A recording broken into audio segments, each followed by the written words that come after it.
L'actualité à l'étranger maintenant, c'est cette fusillade hier dans un lycée de Géorgie aux États-Unis. 4 morts, 9 blessés. Le tireur présumé est un élève de 14 ans. Écoutez le témoignage du shérif de Winder, ville où s'est noué le drame. Le tireur est en garde à vue. Il s'appelle Colt Gray. C'est un élève de 14 ans du lycée. Il a été placé en garde à vue. Il sera inculpé de meurtre et jugé comme un adulte. Le shérif de Winder, ville où est situé le lycée théâtre de cette fusillade. Anne Toulouse, vous êtes la correspondante d'Europe 1 aux États-Unis. Le tireur présumé n'a opposé aucune résistance lors de son interpellation. Près de 2000 adolescents sortant les mains en l'air pour se réfugier sur le terrain de football d'un groupe scolaire, c'est la scène à laquelle a assisté une petite ville de la région d'Atlanta.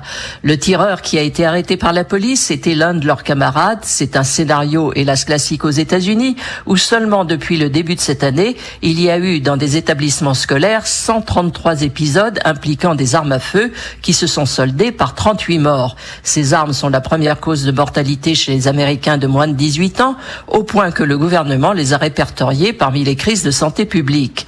Le tireur de Winder est un mineur, ce qui lui interdisait de posséder une arme. En revanche, la Géorgie fait partie des 24 États américains où il n'est pas obligatoire de garder les armes à feu sous clé. Ce n'est pas le cas du Michigan, où un couple vient d'être condamné à 10 ans de prison pour ne pas avoir sécurisé une arme avec laquelle leur fils mineur a tué 4 enfants dans une école. Anne Toulouse, correspondante d'Europe 1 aux États-Unis. Nous devons mettre fin à cette épidémie de violence par arme à feu. Déclaration de la vice-présidente et candidate démocrate à la présidentielle américaine Kamala Harris.